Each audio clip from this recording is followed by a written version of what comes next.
What is going on YouTube? It's that Tasman bringing you another Wi-Fi battle here live. And we're going to go up against Lakerscool16 in a mono type battle.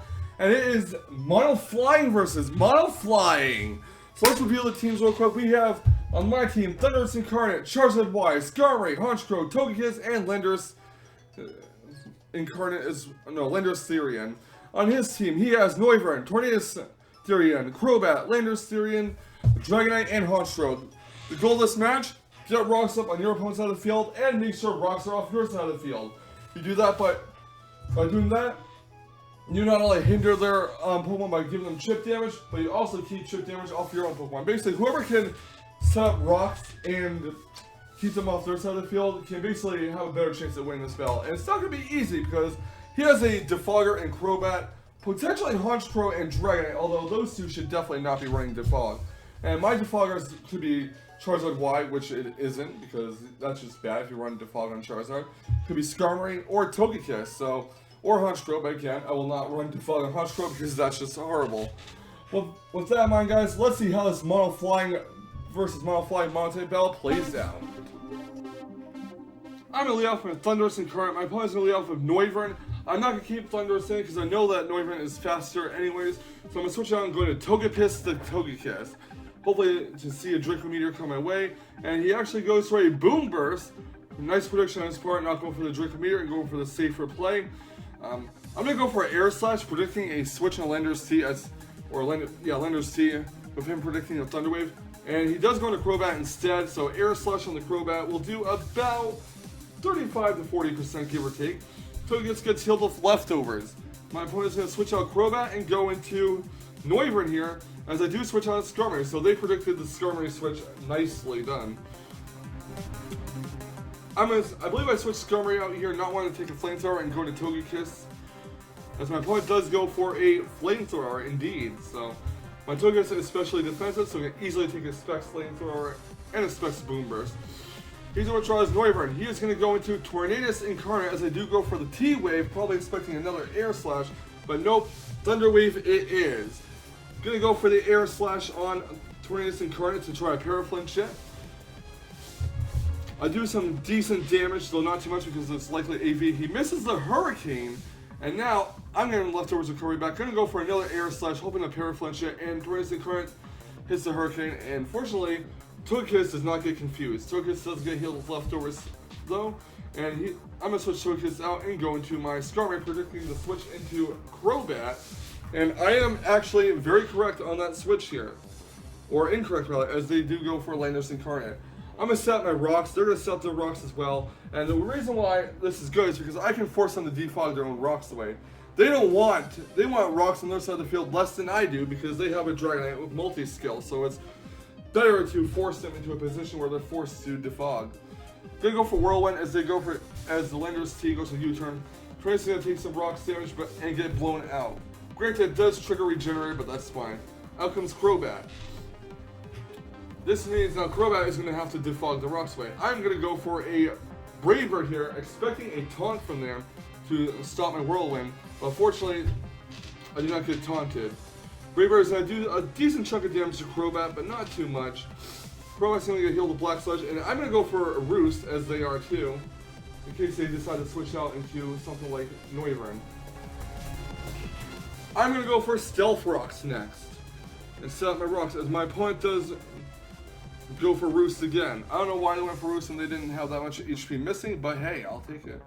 Now that I put rocks on the side of the field, I'm going to force them to go for a Defog again, which means I'm going to switch out. I'm going to go into Impossible Brew, the Thunderous Incarnate, which has Defiant. Yes, that's a Defiant Thunderous Incarnate. So they defog the rocks at the cost of giving my Thunderous Incarnate a +2 in attack points.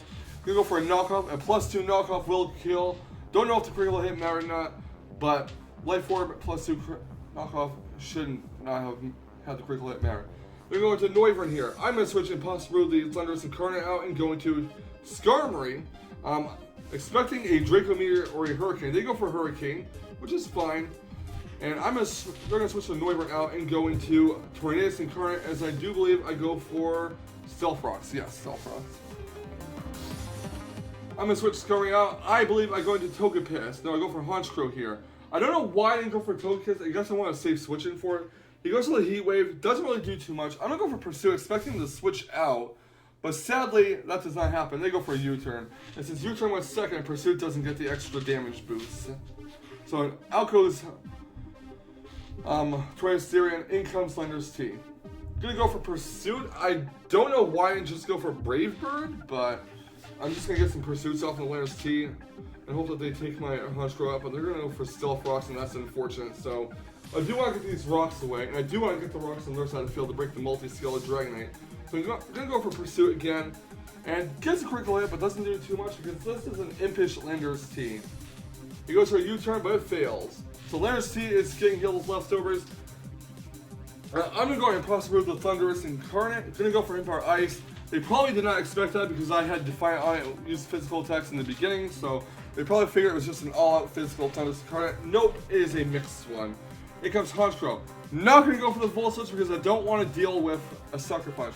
Switching a Possible out, gonna go into Skarmory, and I do see that they want to go for a Sucker Punch, which is unfortunate for them because they don't get that. I'm gonna go for a Superpower. It does not take out Skarmory. Skarmory lives with 13 HP, and I do go for Roost here as they take Rocky Helmet and Life Orb Recoil. Now they're forced into an awkward position to where their Honchkrow is at -1. They're gonna switch it out and go into Tornadus Incarnate, which is gonna take Rocks damage here. As I do go for Roost, get my Skarmory at full health. Now I'm gonna sack off the Thunderous Incarnate in here to Rocks, just so I'm gonna stay switching to Togekiss and get a Defog off since their rocker is gone. Thunderous Incarnate faints, but unfortunately, Tornadus Therian was paralyzed, so I could have got a safe switch into Togekiss either way. Gonna go for Defog, get the rocks off both sides of the field, which is fine. I mean, I really preferred to keep on their side of the field, but I suppose I can do that later. Hurricane is gonna knock out Togekiss. Gonna go into my Charizard. Gonna Mega Evolve for the Charizard Y and get an Air Slash go. Hopefully Paraflinch the Tornadus Incarnate.